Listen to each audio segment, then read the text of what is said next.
Okay, it seems most people are here. We're probably missing one person, so let's get this show on the road. Hello, everyone. Hope you're well. I'm kidding with the mask. I'm at home. It seems like most of you are at home. Hey, it's me, Jhevon. So welcome to Calculus 2, Fall 2020. Nice to meet you, sort of. Hopefully at some point, during the lectures, you guys don't have to have your videos turned off. The hope is at some point during the semester, I will actually be able to meet with each of you individually through office hours, and I'll meet you all then. But for now, usually what we're going to be doing here is just have me sharing my screen with you guys like I am doing now. So without further ado, I know you're all excited to begin, so let us begin. So welcome to Calculus 2. So if you're here, you should be in Calculus 2. So make sure that you have the right Zoom link. I assume a lot of you guys have a lot of your class over Zoom or something similar, but this is Math 1207. This is Calculus 2. This is section R03. Meeting times are Mondays and Thursdays, 5:30 p.m. to 6:45 p.m. on Zoom. And I assume that since you're all here, that you would have received my emails about that, of course, sent you this Zoom link, etc. So I just want to double check what communications you guys are actually receiving, because I sent out communications through a bunch of different avenues because I wanted to make sure everyone could find their way to class today. So let me just check. So, all right, we're going to do a sound off. You're going to tell me if you did not receive a message from one of the following. Okay, so yesterday I sent out an email to the general class from my Fordham email, the one that you see right there. So did anyone not get a message from that email? Just let me know or say it in the chat. So, nope, I didn't see your email. Okay, all right, great. So it seems like everyone saw the email there. Okay, I also sent a message to Jupiter Grades or Jupiter Ed or something with Jupiter. Is there anyone who did not receive a message through Jupiter?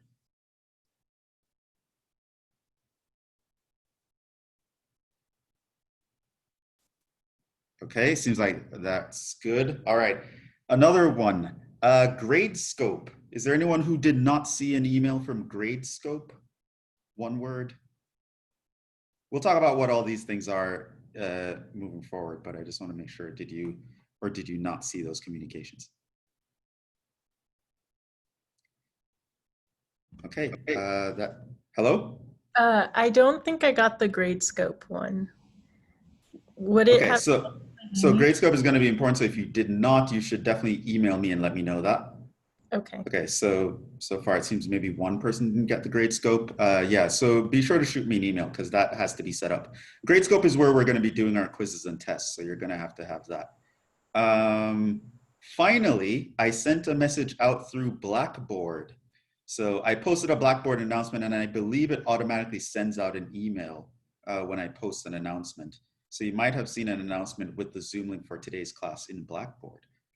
Is there anyone who did not receive an email from Blackboard? I didn't get an email from Blackboard. Okay, anyone else? I received an email, like, it doesn't say Blackboard, but it's like the same email, but I received it twice with the same information, but it doesn't say it's from Blackboard. Okay, so I specifically want the ones from the Blackboard announcements because I don't know if those are set to automatically. Okay. Okay, all right. So I'll look into the Blackboard announcement system. So the good thing is I don't like using Blackboard. I always have a lot of technical issues with it. So I won't be sending a lot of communications through Blackboard. It was just kind of a just in case sort of thing. The most important one is Jupiter. Chances are if I'm sending out mass emails to the class, it'll be through Jupiter. And if I'm replying to students individually, it'll be from my direct college email. So If you got those two, you should be fine. And you definitely should see something from Gradescope. If you didn't, you should let me know. So we're going to talk about what all these things are and how the class is going to be run. So I know a lot of students have been sending me emails over the past week, you know, being proactive, wanting to get started. What textbook do I buy? Blah, blah, blah. I'm going to explain all of that to you guys today. So this is the syllabus. So the first order of business for today is to actually go through the syllabus with you guys, let you know how things are going to work out in this class. That being said, boom, I just posted the web page for the class in the chat. So that's this website right here. And let me actually maybe share that with you guys on the screen. Okay, so you should be seeing my browser now. This screen I just shared with you guys, this website here, I posted this link in the chat, so you can click on that. You'll notice that there's a lot of information here about the class already, but you will notice that there's a link to the syllabus, which is what you saw in my OneNote document. So if you actually click on that, you will see the syllabus here, the same one that I'm going to talk through with you guys, but the links in here will be clickable. So you can click a link and it will send you to the web pages or whatever. So that's nice. So the syllabus will have links that are hyperlinked, and it'll just be easier for you to navigate if you actually use that document. So that's just something to be aware of. The Zoom sessions here, the videos will be recorded. I will be posting them. You can access the playlist here. So that's where lecture videos will be posted. You'll notice now that the playlist is empty. That's because I haven't uploaded anything yet. So today's Zoom session, once I finish recording it and it's processed, I will be uploading it here, as well as I will upload. In the video description, you'll see a link to the notes. So whatever notes I write down during class, I will link to them in the video description that I post in this playlist. So you guys can see this playlist from the website. Okay, so this is about homework, some old quizzes and stuff, but we'll talk about that later on. So I posted the link to this website. That's the class webpage. You are going to, it's going to be one of your hubs throughout the semester for this class. So that should give you a lot of information there. All right, so let's go back over to OneNote. Okay, so without further ado, let's actually jump into it. Let's begin. Who am I? I'm Vengeance. I'm kidding. I'm Jhevon. Did you guys see that trailer? I don't know. Okay, so I'm Jhevon. I'll be your instructor for this course. Again, as I mentioned, it's Calculus 2. That's my email. That's where you can reach me if you ever need to reach out. Office hours pretty much after class on Thursdays or by appointment can work. All my classes are remote, so I will be flexible with the times that I can meet. So if you ever need to meet with me and you don't have time after class on Thursdays, that's okay. Just we can come up with a mutual time where we can actually meet. Again, it's going to be over Zoom through some virtual office hours, which I highly encourage you to reach out to me if there are any issues. I'll talk about that a little bit more later on. Okay, so this is the main website where all my classes are, but this is the specific website for our class, which I linked in the chat. We are using Calculus, the 8th edition by Stewart. You don't have to purchase the textbook, but you do have to purchase access to the homework, which will give you electronic access to the textbook. I'll talk about that in a little bit. If you click on this, it just takes you to the Amazon page. That's if you're dead set on getting a physical copy, you will know what book you want to get. That's just the main math department website. Moving on. So usual disclaimer, it's 2020 after all. It's been a crazy year. If at any point anything happens throughout the semester where I have to make changes to how the class is being run or structured or the class policy or whatever, I would of course let you guys know, and I'm not going to make any changes that are going to that will negatively affect student performance.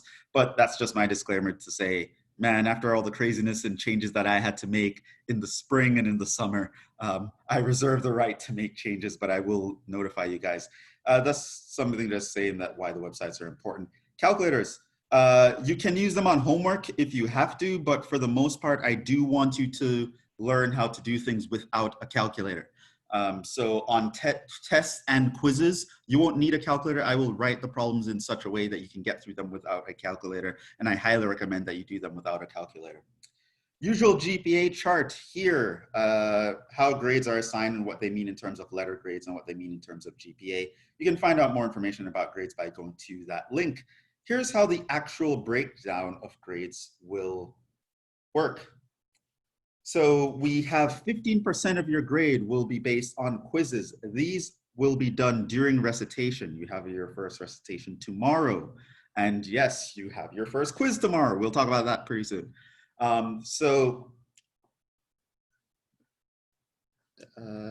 I mention that? So your recitation leader is Dr. Golek, and I believe he sent you guys an email, but I'm not sure. I believe he sent you an email. So basically what he is going to do, let me actually make. So pretty much in recitation is where we're going to do quizzes and tests. So recitation.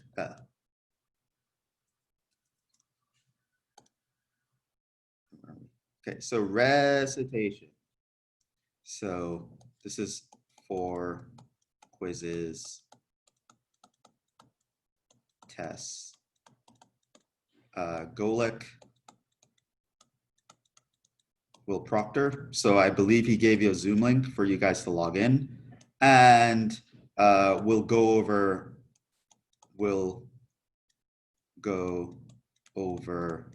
the problems on the quiz or the test, time permitting. So when you have a test, it's going to take up the entire period, but usually a quiz won't take up the entire period. So after the quiz is done and you submit it online through Gradescope, there should be some time where if you want to stick around and talk about time permitting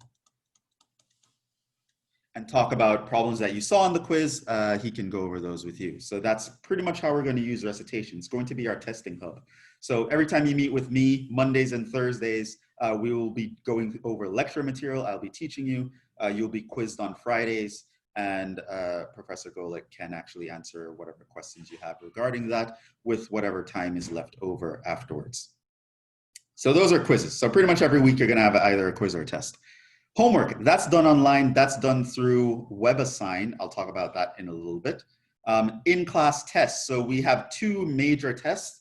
One is during midterms week. The second is going to be pretty much the last week of classes. So they're not cumulative. So they don't overlap unless it's incidental. Of course, there are things you're going to learn in the beginning of the semester that will apply throughout.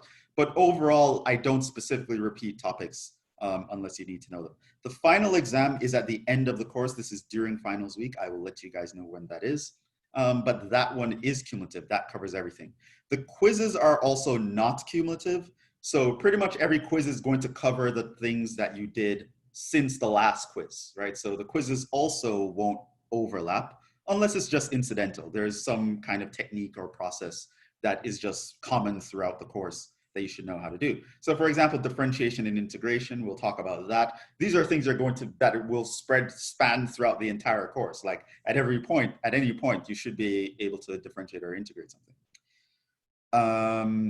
Yeah, so that's how the grades are going to be set up. Quizzes, 15%. I'll drop 2 of them, pretty much happening weekly. 2 times you will have test. Homework, I'll talk about homework later on. That's 10%. Test 40%, final 35%. Okay. Now makeups, we don't have makeups for quizzes or homework. That's because I'm dropping quizzes, and I'll talk about you actually have a cushion with the homework as well. However, if you miss a test for a very good documented reason, you talk to me, we'll kind of figure out how to get that made up. Attendance, I'll pretty much be judging your attendance by how you're doing in the homework. Are you keeping up with the work? And I can see you're keeping up with the work, as well as with the Zoom attendance. Normally in person, I don't really give, I used to give credit for attendance, but the way things are now, I understand that things might be crazy, and requiring attendance at this point, in terms of giving a grade for it, is going to be kind of weird. So I don't do that anymore, but I will be tracking your attendance, making sure you're showing up and seeing participation. Which, to go a little bit further into that, this is how your grades are going to be tabulated However, I will be essentially grading on a curve that incentivizes improvement. So I don't really believe in, oh, you know what, I'm just going to give everybody 10% no matter what. Like, that's not my style. However, at the end of the semester, when I'm deciding to give you grades, I will look over each person's record individually, and I will look at it. Okay, did they do all the homework? Did they always show up? Did they improve over time? And I would give you a bump. So maybe you started off the semester on a rocky foot. You know, it took a while for you to get into the groove. You did bad on the first couple quizzes. You did bad on the first test. However, you participated, you get almost 100% in homework, and you improved over time. So by the time the final comes around, you prove that you learned from all your mistakes that you made in the first few quizzes and tests. Then I might just conveniently forget how you did in the first few quizzes or tests, right? So that's how it's going to work. So there is room for improvement. So it's not something where if you just do bad, oh, woe is me, you give up and then you just feel defeated. No, always keep trying hard, always keep pushing, always keep trying to improve. Always trying to figure out what worked, what didn't, what can I improve on, what worked well that I should do more, what didn't work well that I should do less. And if you improve over time, there is benefit in that. Contact. So I just went through me contacting you, and this is something that was going to happen throughout the semester. I'll be contacting you guys with any important announcements or anything that I need to tell you. So make sure that you're receiving my emails. The main avenues, as I mentioned, will be Jupyter Ed as well as a direct email from me. So make sure at least with those two sources, you do have, you are getting communication from me. Feedback. This is pretty much communication in the other direction from you to me. I highly encourage feedback about how the class is being run or how things are being done. Just make it constructive. So don't just be like, your teaching sucks. Be like, your teaching sucks because maybe we could try this, maybe we could do that. This isn't working, or I didn't get this, or blah, blah, blah. Just keep constant communication with me. It's going to be super important. This is something that's important in in-person classes as well, but it's even more important now that we're doing the distance learning. Please keep me in the loop with whatever is going on. So do not be afraid to reach out to me if there are any issues, anything in class that you don't understand with the material, or anything that's going on in your life that you think is going to affect your class performance. You probably should let me know about that as well. So you don't have to get very personal, but you can just say, you know, Jhevon, I have this medical issue that happened, or, you know, I'm going to miss this quiz, or I'm not going to be able to do this thing, or whatever. Whatever is going on, just let me know, keep me in the loop. The moment you have an issue with this class or an issue somewhere that's going to affect this class, reach out to me, let me know. Just be like, hey, Jhevon, this is what's going on, and let me know. A lot of times students will tell me issues when it's too late for me to help them. So it's like after they messed up on a test, they're like, oh yeah, Jhevon, I messed up on that test because this is what was happening in the 2 weeks prior. And I'm like, why did you tell me that after the test? The moment it happened 2 weeks ago, you should have shot me an email and be like, hey, Jhevon, this is what's going on. You know, I'm worried about the test 2 weeks from now, blah, blah, blah, right? Just keep me in the loop. Another thing that happens, kind of rare, but it does happen, is sometimes students will just disappear. Like they'll just stop showing up eventually. They'll stop doing homework. They stop showing up for tests. They just literally decide to ghost the class. That can have repercussions on your transcript as well. So if you started attending the class, but you suddenly leave the class, you get a grade that is equivalent to an F, but it's kind of an F. It's called a WF grade. It's kind of an F that basically says, yeah, you ghosted the class and you didn't even tell anyone about it. So it's kind of worse than an F because it has this additional connotation of it that says you didn't have enough responsibility to actually inform people you were affecting. So don't do that. Keep me in the loop, give me feedback, reach out in email. It's very important that you keep the communication flowing in both directions. I know a lot of you have issues with online learning. I know it feels weird. It feels like it's an inferior form of learning. I'm here to tell you that it's not. You can succeed just as well with an online class as you can in-person class. Now, that's not true across the board, of course. I think with young children, that's not true. I also think if you're in a lab class, that's not true. But with a math class, a college math class where we're all adults, Most of the learning happens on your own anyway. The classroom is actually a small part of the learning experience. You can get it to work for you. You just have to be a little bit more deliberate. To go in a little bit more with that, one of the main things you want to do to make sure that you're going to get as much out of this experience as possible is actually participation during class. So today, because I'm giving you the rules, today is just going to literally be me lecturing at you a lot, just me dumping a lot of information on you, but that's not going to be the norm. Usually when I'm going through classes or going through a topic, I will stop and I'll throw out questions to the class and I'll ask for input and all that sort of thing. And whenever I do this, I highly encourage you to give some input. Type something in the chat, say something audibly, just actually participate and go back and forth with me. This will keep you engaged and it will enhance your learning experience. It works great for in-person learning as well, but it's more important. So if you're normally the person who's shy and you don't speak up in class, now's the time to kick that habit. You need to speak up. And again, don't feel shy. Don't be worried about saying the wrong thing or sounding stupid. That is not an issue here. No one's gonna laugh at you. No one's gonna make fun of you.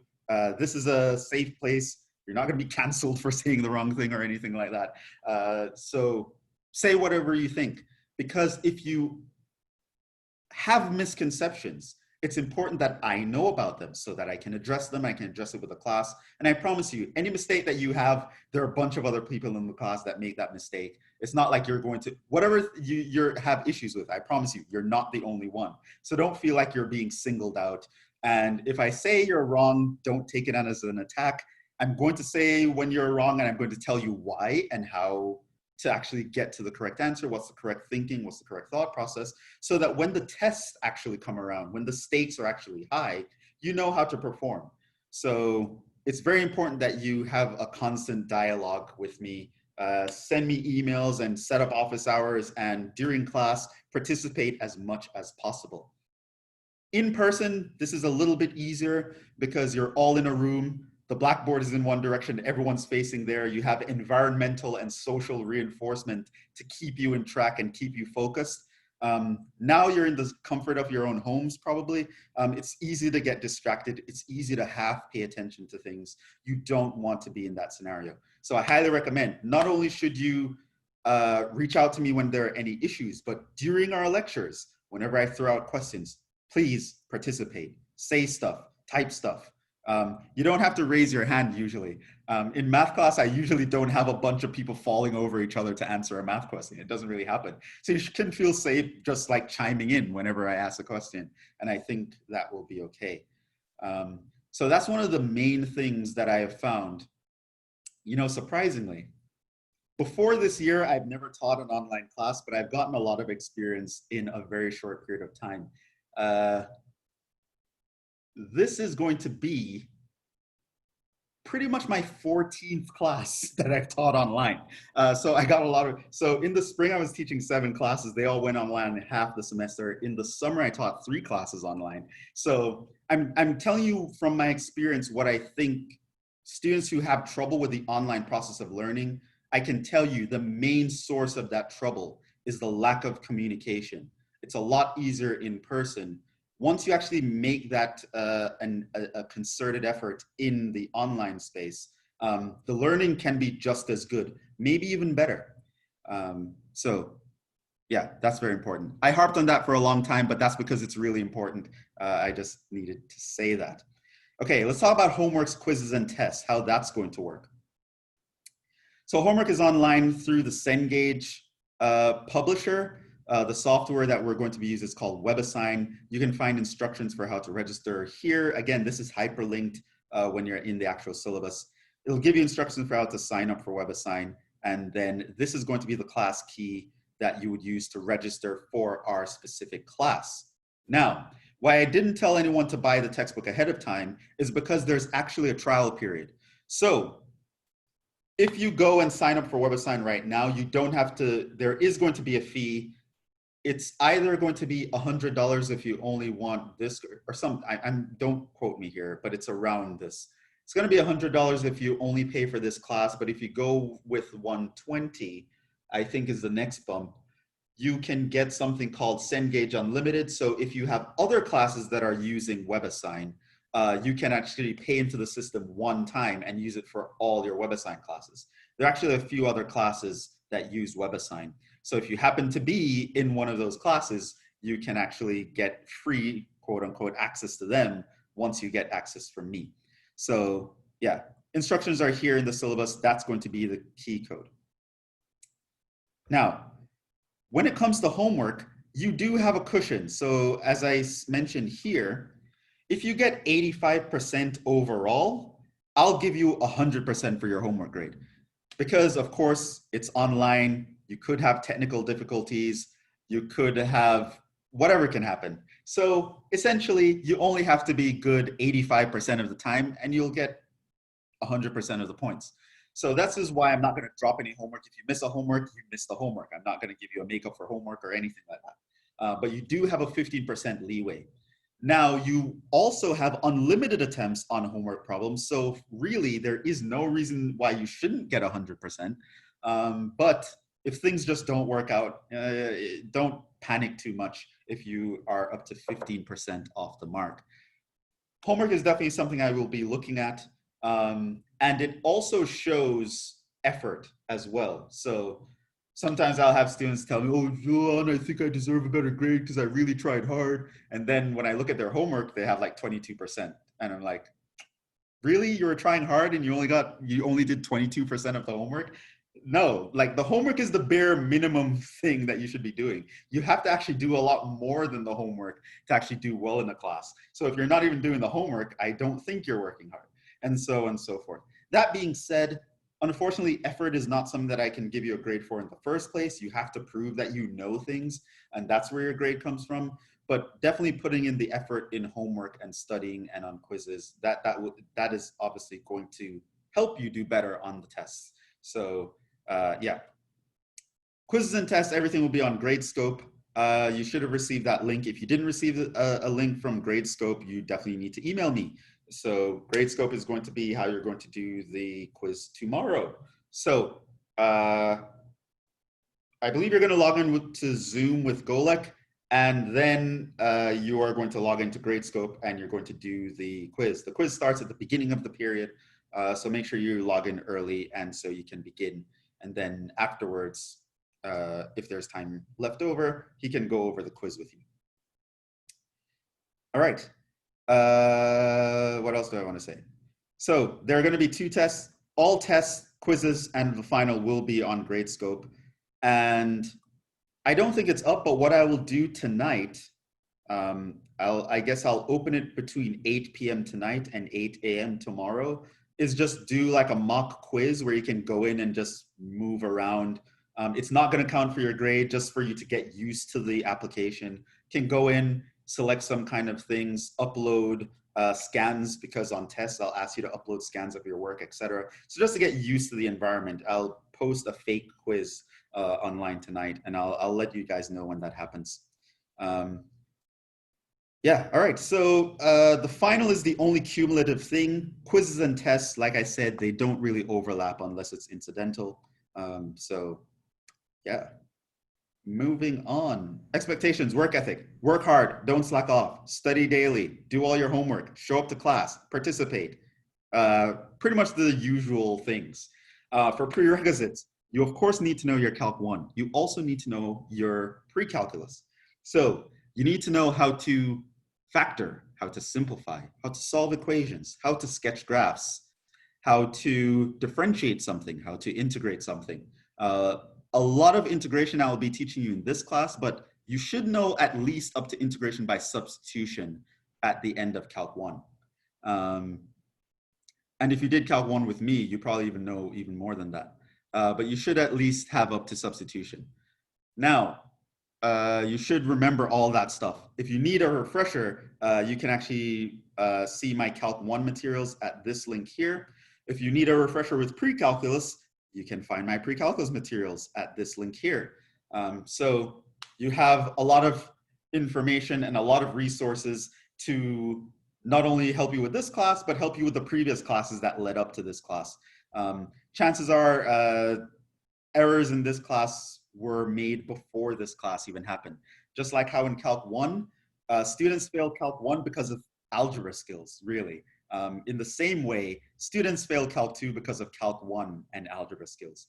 So if you don't, everything is going to be built on top of what you've already learned. So if you need to go back, there are resources here. Blasphemies. Moving on to the next section. There are several mistakes that are very bad. They're also quite common, but they shouldn't be. But they're very bad. You should never make them. I want to make sure that we know what these mistakes are. And so I'm going to go over these mistakes with you. Pretty much making these mistakes is a ticket to a lot of pain, not only for you in terms of your grade, but just for you in terms of understanding how well you're performing with the class and how frustrated you're going to get when you're not getting the answers correct. So here are some things that you should never do. Cancel across sums, distribute powers across sums, divide by 0. Yes, people still do that in 2020. Making this sort of mistake, I'll talk about that. Thinking that the derivative or integral of a product is the same as the product or integral of the integral. The derivative of a product, people still think that that's the same as the product of the derivative, not the same. Not using parentheses correctly. Another common mistake that students make. So let's actually go through some of these very quickly so that you can't say you didn't know what I was talking about. So let's actually look at that, okay? So let's start there. Things to never do.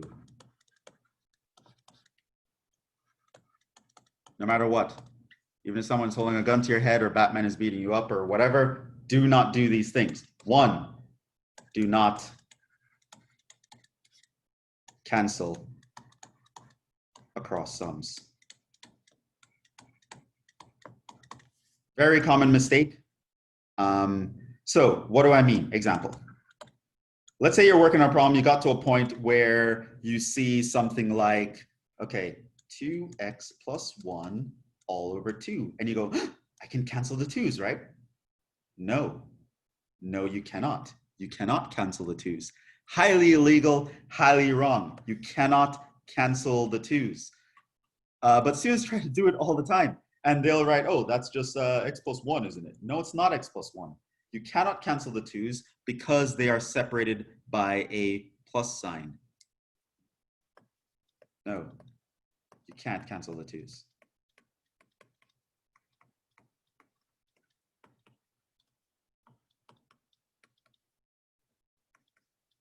Because there's a plus sign between the 2x and the 1. Remember, plus signs and minus signs actually separate terms. You cannot cancel across separated terms. You can only cancel across multiplication or division. So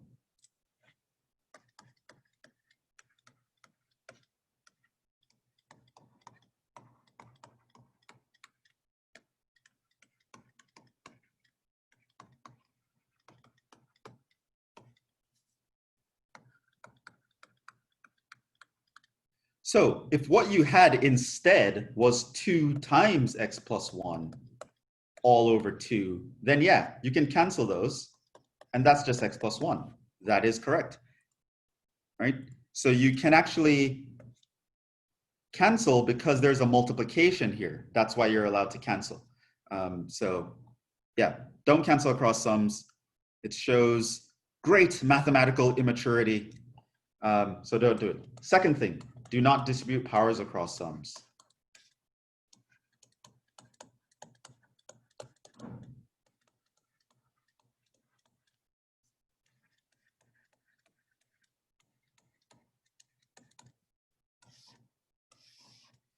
Okay, so what is that? So happens every time, or not every time, a lot.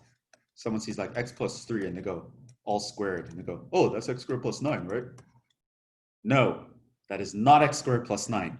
You cannot do that, okay? Boom, boom, right? So taking the square and attaching it to the x and then attaching it to the 3, no, you cannot do that because there's a plus sign separating terms. You cannot distribute a power across the sum.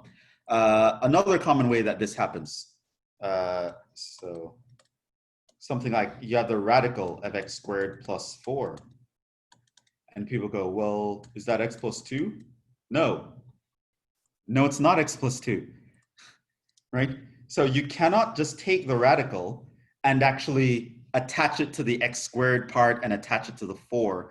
By the way, the radical of x squared is actually absolute value of x, so this is wrong for multiple reasons, but it's actually a very common mistake. But you cannot distribute the radical across the sum.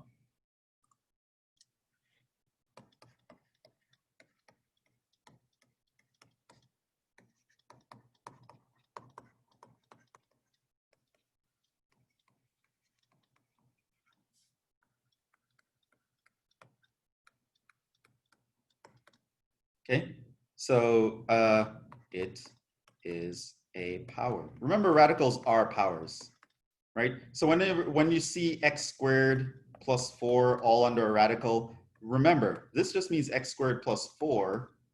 What's the power? This is where you guys chime in. To the 1/2. Right. So you can't take the 1/2 power and attach it to the x squared and then attach it to the 4.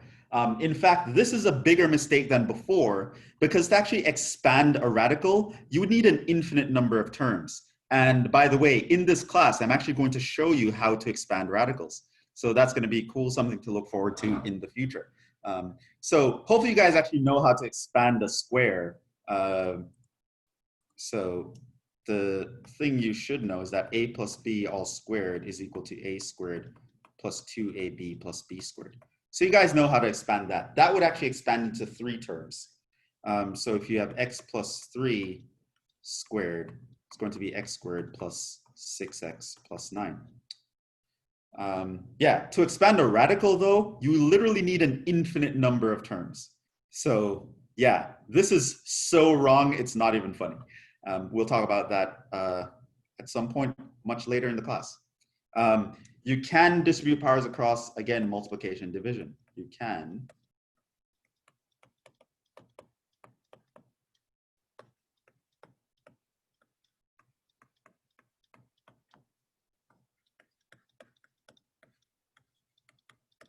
So if you have something like 2x cubed, yeah, you can, that's 2 cubed times x cubed, which is 8x cubed. Or if you see something like the cube root of 27x to the 9th, yes, you can distribute the radical along the 27 and along the x to the 9th to get 3x cubed. And that works. That works because of the multiplication, because they're not separated by pluses or minuses. They are a product, and you can distribute powers across products. You cannot do it across sums. What else? 3. Don't divide by 0.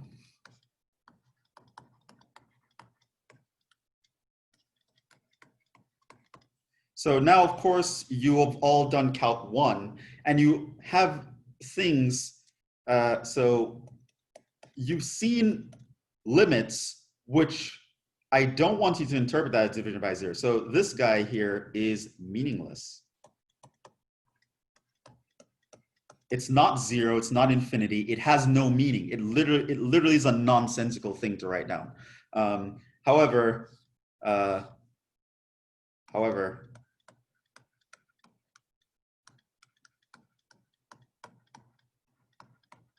you've seen limits at this point where we can approach division by 0, but we can't actually get there.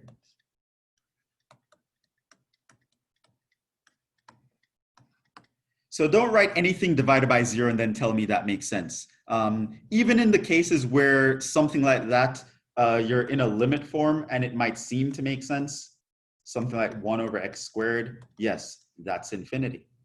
However, if I were to ask you, what is the limit as x approaches 0 of 1 over x? What is this?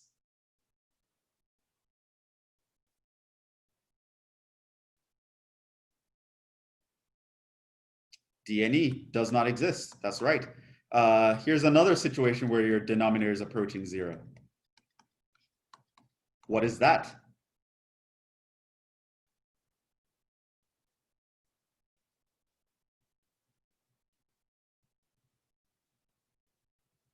Limit as x approaches 0 of sine x over x. It's actually 1. Right. So here you can see in all these situations, your denominator is getting close to 0, but what happens is unpredictable. You can have an infinity, well, not unpredictable. At face value, it's unpredictable. You have to do some work here. But yeah, you have limit as x approaches, say 2 of x squared minus 4 over x minus 2. You would actually get 4 there. And so even when you're approaching division by 0 with limits, the result can take on all sorts of forms. I also expect you to remember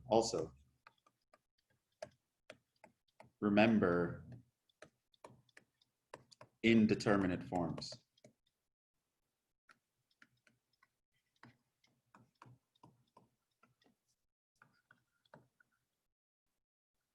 For limits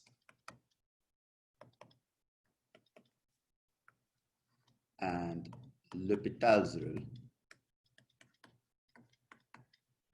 That's also something I expect you to remember. So of course there are forms that you can have like infinity over infinity with limits, or 0 over 0. And these are limit forms. It's not like you're actually doing a calculation with these things, because you can't. Or 1 to the infinity, or 0 to the 0, or infinity minus infinity. Like I always forget one of these guys. 1, 2, 3, 4, 5. There's one more.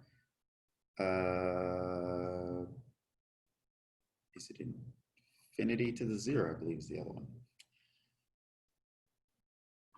Okay. So these are limit forms. So something like the limit as x approaches infinity of ln x over x would be a form like this. I expect you to know how to deal with such a limit, etc. You learned these in Calc 1. Okay, so division by 0, look out for it. If you're in the context of limits, I do expect you to know how to deal with approaching division by 0. But to actually do it as a calculation doesn't make any sense. No, I would assume you learned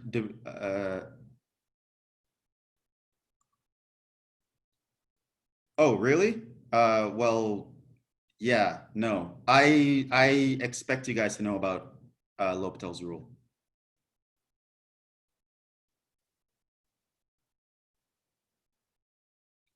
So I taught my Calc 1 class L'Hopital's rule. So this is one of those situations where you would go back to this link here.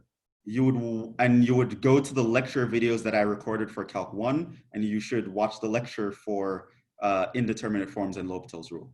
Because I taught my Calc 1 class those things, and I kind of expect you guys to know it. Okay. Let's keep moving on. So I understand why some people would say you shouldn't do it in Calc 1 because they do want to force you to learn other algebraic techniques. However, I do want, I taught a lot of things about limits, and it included L'Hopital's rule when I did Calc 1. Okay, let's see here. Where am I? Okay, these kinds of mistakes. 4. Here's another thing. Do not think like 1 over anything, if you want to integrate that you automatically get an ln. Now we learned, that's a common mistake. So integral of 1 over x is something that you would learn gives you ln of absolute value of x plus c. However, if I were to give you something like 1 over x cubed dx, and you think that this is ln of absolute value of x cubed plus c, it is not. This is incorrect. Right? ln comes from having a linear term in the denominator. So don't actually think you can just, once you see 1 over, you can't just automatically apply an ln. That's not how it works. So you either have to have a linear term or you can achieve a linear term through substitution. Okay, how about maybe someone can tell me, how would you integrate this? This is something I would expect you to know how to do. I would rewrite x cubed as x to the -3. Mm-hmm. And then you do x to the -2 divided by -3. Divided by -2. Oh, yeah. Right, you add 1 to the power, divide by the new power. So Yeah, okay. That's the actual integral, right? So you should know when 1 over something would lead to an ln versus not. And there are other situations that an ln would arise. So something like, say, e to the x over 1 plus e to the x. You can see something like that. And what you could do here is like a u equals 1 plus e to the x. Your du is equal to e to the x. And so this integral would turn into 1 over u du. And that looks like your basic rule. And so you can actually get an ln here of u.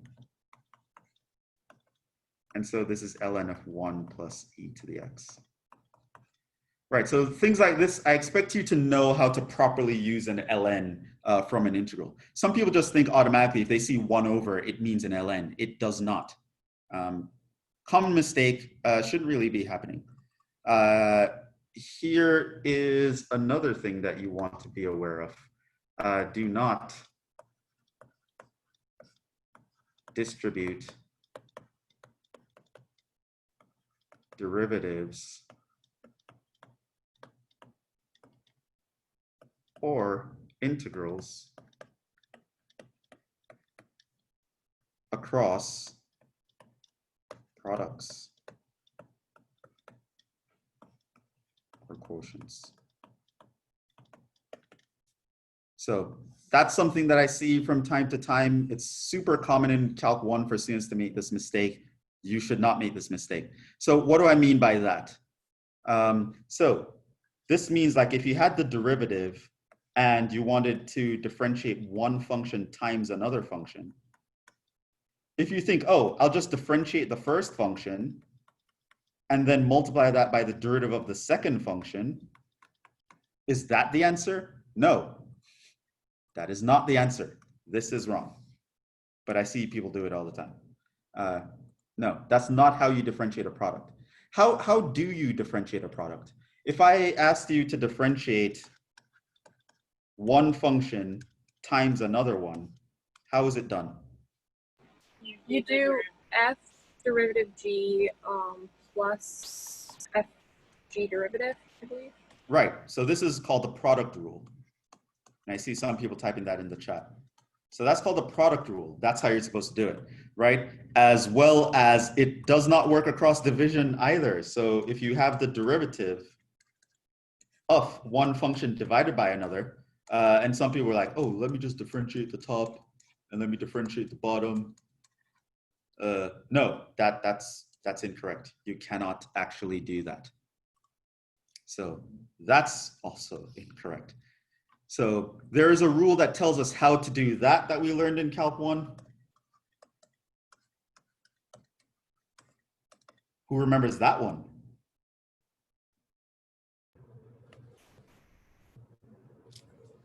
Someone typed it super fast.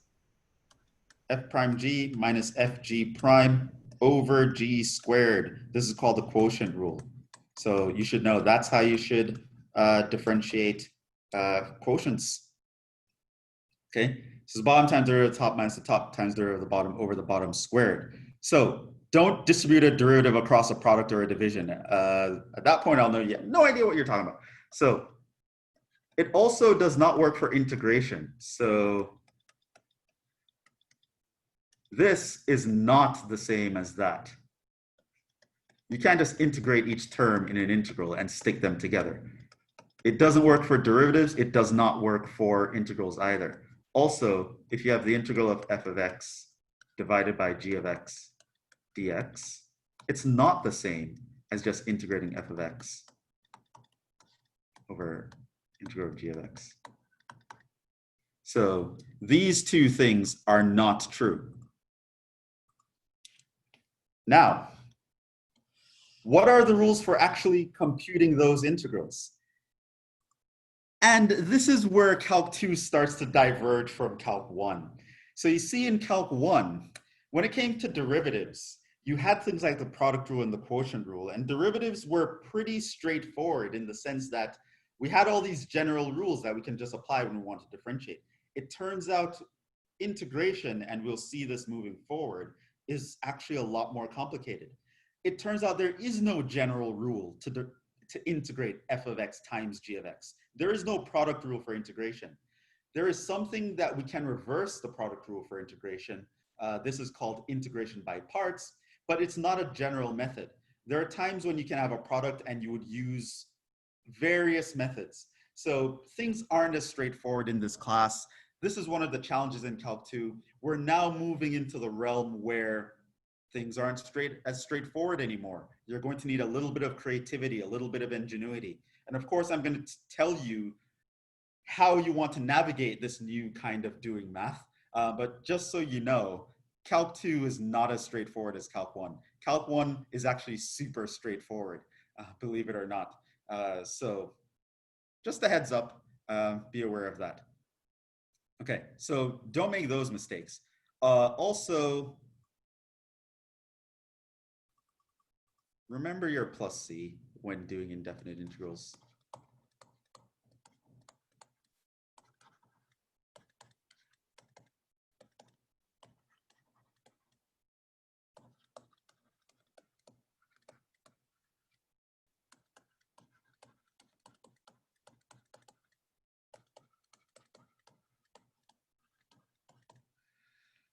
Sixth thing that you should not do. Do not, I mean, it's more of an affirmative, but I guess to keep with the theme here, do not neglect parentheses or proper notation.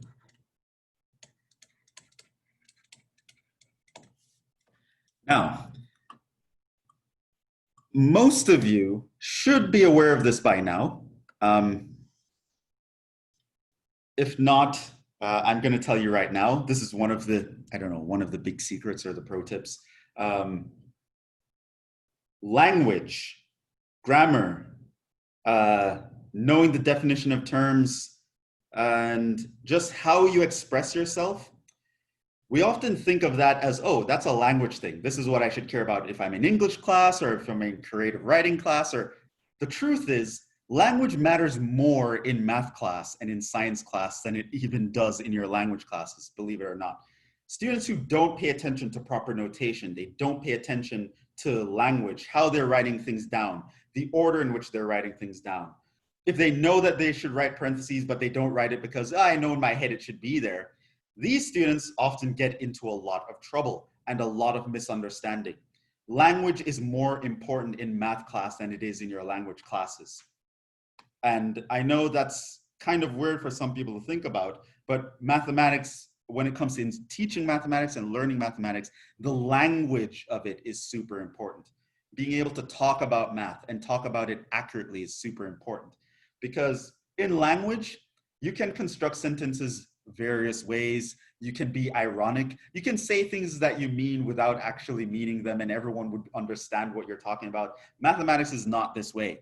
In mathematics, you have to write what you mean. It has to make sense in a logical way. And this comes down to really paying attention to notation. It's one of those things that students often neglect. So a lot of times, students would use these notations incorrect. They'd leave off a dx, or they'd write the ddx in a different position on the right side, or they'll do these little things, or they'll not write parentheses around stuff when they should. And trust me, you get into a lot more trouble by being that sort of sloppy than you realize. A lot of your misunderstandings can actually come from you just not paying attention to the language, paying attention to the notation. So we are going to be better than that from now on.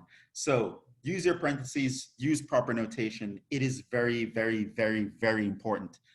Very, very important. Super important. I cannot stress how important this is. Like I could have a whole lecture where I discuss how language is important for mathematics and why expressing yourself accurately and correctly is important. It's a big deal. And students often just don't pay too much attention to it. They just want to kind of know a notation. And so I've had people write things like, you know, limit as x approaches 0 equals blah, blah, blah. No, you can't write that. There should be something right here, right? And all these things, again, when I'm grading, students will say, oh, you know, you're just nitpicking on everything, but it's actually super important, not just like on the surface level, like cognitively speaking, for you to actually understand what's going on. A big part of that is writing things down accurately. And if you're someone who's sloppy with notation, chances are you're going to have a lot of trouble with mathematics, and you're going to be studying a lot, and you're not going to realize why you're having so much trouble, but it's because you're not paying attention to notation. It's a big deal.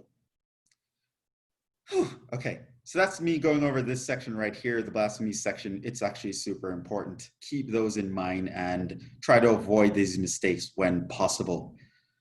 Okay, move on to the next section of the syllabus, finally. Help. So everyone need help at some point. And so I want to talk about some options that you might have. So first of all, there's me. Like I was mentioning earlier, you have any issues with the class, anything that's going on, do not be shy. Reach out to me. We will find a way to meet. We will find a way to get over your problems together. Okay, I'm here to help you. Reach out. Let me know what's going on. Let me know what you're having issues with. So you have trouble with anything, you shoot me an email. You have issues with the class logistically or anything external that is affecting the class, shoot me an email. So I'm the first source of help. All right. That being said, when you do have trouble with a problem or something, you should actually attempt it on your own. And then when you come to me for help, you should say, okay, here's what I tried and it didn't work out. But yeah. But I am your first source of help. But don't just come in empty-handed. Actually come in and tell me what you tried, why it didn't work, or what's going on. Because the more I know about where your headspace is, the better able I am to help you. So reach out to me, but actually do some work before reaching out to me or anyone else. That goes for anyone else. Even if you're asking for help from someone else, you should definitely go to them with a game plan, what you thought the right answer was. The homework system has a personal study plan. So whenever you go over a topic, you can actually give yourself a quiz or a test. And that would be nice. Online tutoring may be available through the dean's office or maybe even the math department or various offices on campus. I don't have any specific information at the moment, but if I hear anything, I will let you guys know. Usually with in-person classes, there is tutoring and I can direct you to it. But online, I don't know where all the centers are. I know they're out there, but normally they send out emails and say, oh, tell your students to drop by, but I didn't get anything so far. Whenever that's updated, I'll let you know. Various websites are super useful. Wolfram Alpha and Symbol Lab, I love these. I use these almost on a daily basis. Very cool, very important websites. There are other forums like Math Help Forum or Math Stack Exchange.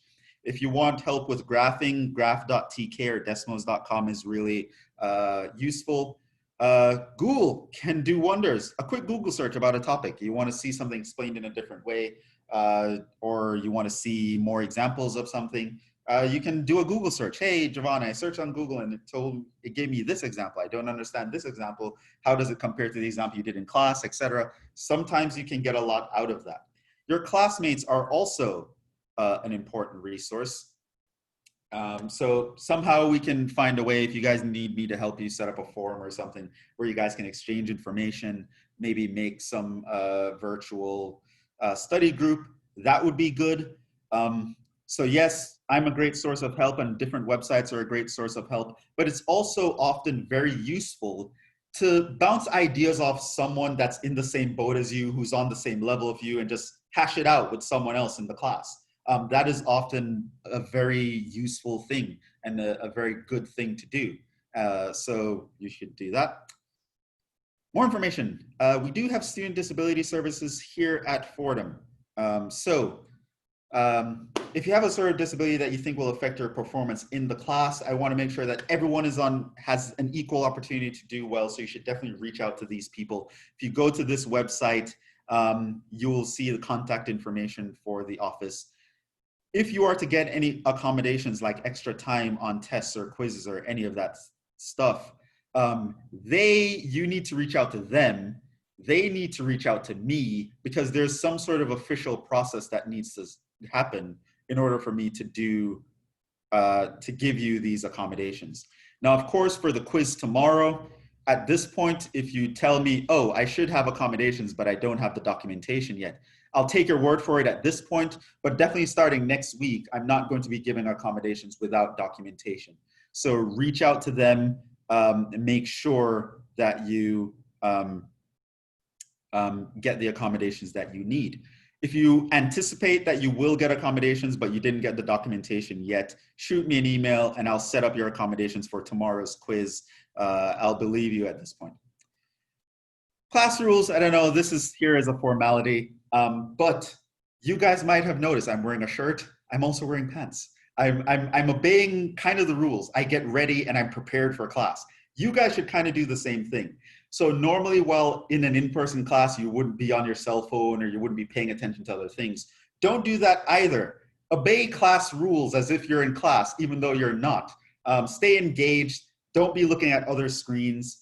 Try to lock out distractions as much as possible. Don't be eating your dinner, doing your dishes while class is going on, that sort of thing. Just obey like typical class rules that you would have obeyed in person and pay attention. That's going to make sure that this online learning experience is actually as good as it can be. Of course, this is the usual academic integrity statement. Don't cheat. That tells you what cheating is. If I catch you, I'm going to have to punish you. I don't want to do it. You're not going to like it. I'm not going to like it. It's just not a good time for anyone. So yeah, just do the best you can and be on the up and up about it. If you have any issues, reach out to me and I'll help you do better without having to actually cheat. Okay, moving on. Some important calendar dates are here. So you can find the full academic calendar at this link, and I highly encourage you to check that out. But I dropped some important dates here just for you to be aware. Things like when colleges close is here, the last day to take a class pass fail, last day to withdraw from a class, the final exam week. So finals are during the week of December 11th through December 18th. And no one knows specifically when the final is for their class as yet. I think a few schools know, but I don't know specifically when our final is, but it's going to be during this week at some point. So just leave that whole week open. As well as there is a Wednesday when we have class, and it's not a usual, we don't have class on Wednesdays, but it has a Monday schedule. That's on October 14th. So make sure that you are paying attention to these important dates. So that's also here. Okay, moving on. These are the topics we will be covering. There are usually a handful of topics at the bottom that I never get to when someone else is running the recitation. If I'm running the recitation, I usually use the recitation as some extra lecture time and I get through those. But chances are we'll get up to about 20 topics here. And these topics are designed to make you excellent Calc 2 students and to put you on a good footing for the next class. A lot of you are going to have to take Multi 1 and Multi 2, Calculus 3 and Calculus 4. And I've designed the class, I've tweaked the typical Calc 2 syllabus to give you an edge over the other students when you finally do get into Calc 3. So there are some things that are in the traditional Calc 2 syllabus that I'm skipping in favor of teaching you other things. And whenever this happens, I'll tell you that it's happening and I'll tell you why I'm skipping it. But this isn't your typical Calc 3 class. So these topics around here, the chapter 12 topics, these typically are not done in a Calc 2 class, but I dropped some of the typical Calc 2 topics that aren't going to help you in the future. And I threw these in. So that should be good. And it will give you a better footing when you have to go to the next class. And it's just in general, just things that you should know more. Whew. And that's it. Final exam is cumulative. I don't know when that is. However, the tests, we do know when those are. Exam 1 is on October 23rd. Exam 2 is on December 4th. So the exam dates are in here. The final exam is during final exam week. I don't know specifically when, but keep that whole week open. And that's when the tests will happen. Now, of course, every week in recitation, you'll be having quizzes, but tests will happen on these days. So those are the topics, and those are pretty much the rules of how the class is going to be run. Now, here is an anonymous questionnaire that I normally hand out in class. It helps me get to know the class, your comfort level with certain classes, comments or concerns you have for the class. What's your major? Do you know if you should be in this class or not? Some generally important questions are here, but since I cannot actually give you a questionnaire and collect them, what I did do is I created an electronic questionnaire. So I'm going to paste that in the chat right now. So in the chat, I pasted a Google's Forms that I'd like you all to fill out and send it and submit it by the end of today. Whew. But that's it. That's a lot of me ranting at you today, but it's just me telling you how the class is going to be run, sort of an information dump. There'll be more back and forth usually throughout the lectures. The next topic is also something I'm kind of going to run through, but after that, it's usually going to be more back and forth than it was today. But that's how the class is going to be run. And while you're filling out that questionnaire, in the last 5 minutes, I will take any general questions you guys have. Any comments, concerns, questions about anything that I spoke about that you would like to ask me about in the moment.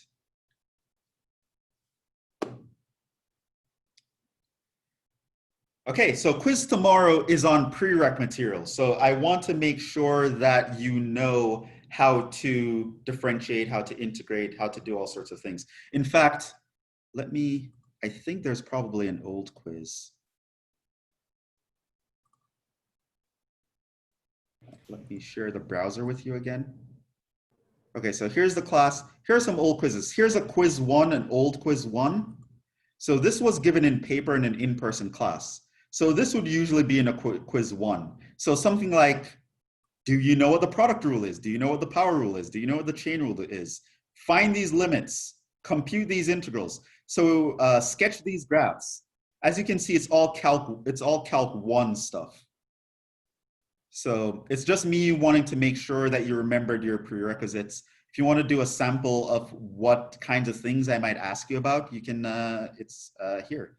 What you could do tonight to prepare for it is actually do this quiz 1, and the answers are actually right there.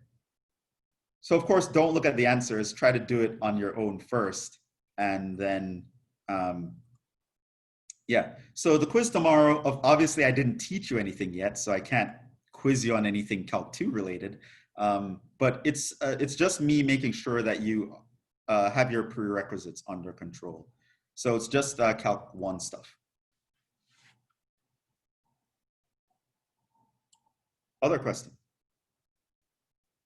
Yes, the quiz tomorrow is a bona fide quiz. It'll count towards your grade. That being said, remember I do drop 2 quizzes. So if you needed a little bit more time to brush up on your Calc 1 stuff, you can just make quiz 1 tomorrow a wash. You have 2 weeks to get back into the groove of things. So the length of the quizzes will vary. So I'm assuming they'll be 20, 25 minutes long. So they'll be about half the length of the recitation in general. And then the other half, you would go over it with the recitation instructor. Is the quiz on that Gradescope website then, or is it on? It's on Gradescope. So all quizzes and all tests are on Gradescope. Okay. And in fact, what I would do tonight, I will post a fake quiz on Gradescope just for you to get used to the environment. And I will send you guys a heads up when that quiz is posted. I think it should come live at like 8 p.m. tonight. So are we going to be on Zoom with the recitation professor and taking the quiz at the same time? Yeah, so you log into Zoom. I think you'll be proctoring, and then you log into Gradescope in your browser. Okay. Yeah. Can you repeat what you said about which text to buy? Okay, so you don't need a physical text. You will be doing a homework online, and you do have a trial period for that, which I think is about 2 weeks long. If you go to the syllabus, which I posted a link to earlier, instructions for signing up for the electronic homework system is here. That will be our class key code here, and you will have an electronic version of the textbook. If you insist on getting a physical copy, I think they will have options for also opting in for a physical copy there, but you don't need one. So I'm not sure if it's university policy, but all of the professors that I've had so far that have online classes have said that because they can't proctor whether or not we'll use our book during tests, quizzes, exams, etc., that all the exams are open book. Is that the same in this class? No, I am considering your exams closed book. So that's not an official policy or anything. I think that's at the discretion of the instructor. Oh, okay, thank you. Yeah. I want you guys to be my calculus ninjas. You guys are going to have everything in your heads. You're not going to need calculators. You're just going to do and perform. Because eventually the online way of doing things, well, I mean, it'll probably be more commonplace going on into the future. But eventually you guys are going to be back in person. I don't want to spoil you over this entire year. And then when you finally go back in person, you crash.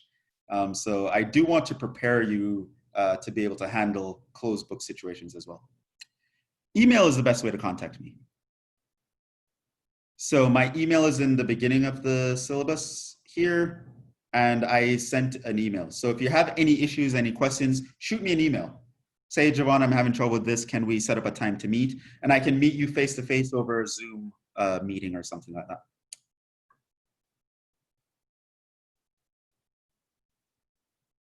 Other questions?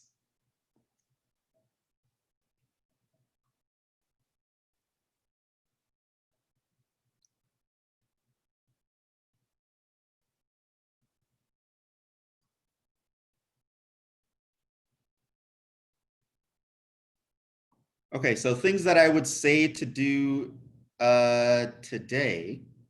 So remember, what I would say to try to do is to actually go through maybe quiz 1, the blank version here, do the problems, check your answer afterwards, see where you might need issues, where you might have issues, and you can look it up. As well as if you go to the syllabus, if there's something from Calc 1 that you need to review, like I said, you can click on this link here. Oh, ooh, I need to fix that. I will fix that.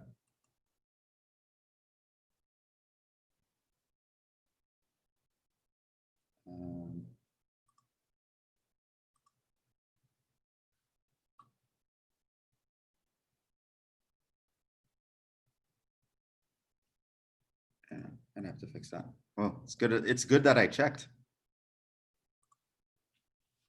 So something's wrong with that page. I think it got shut down. Let's see.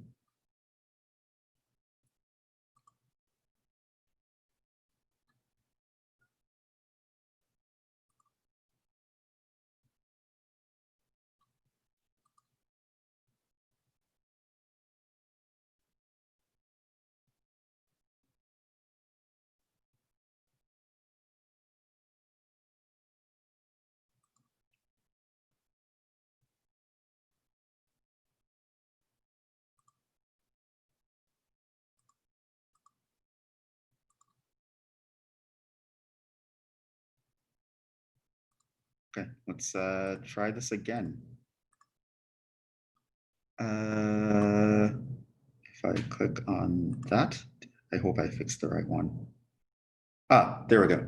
So now the website is up. So this is a Calc 1 website, and it has pretty much everything that I will have for you guys. So you can go over and watch lecture videos. So those of you who didn't do L'Hopital's rule, if you click here, you'll see a recording of me teaching all the things. And if you go to,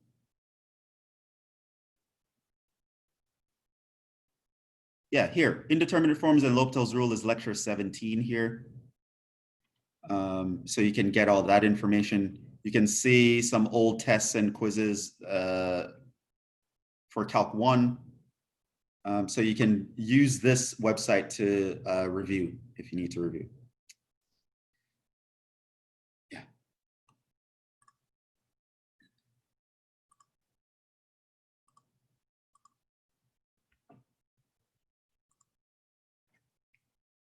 So yeah, brush up on your Calc 1, show up for the quiz tomorrow, finish that questionnaire that I sent out, and sign up for the homework. Those are the 4 things that you should probably take care of some point tonight. Yeah, other questions?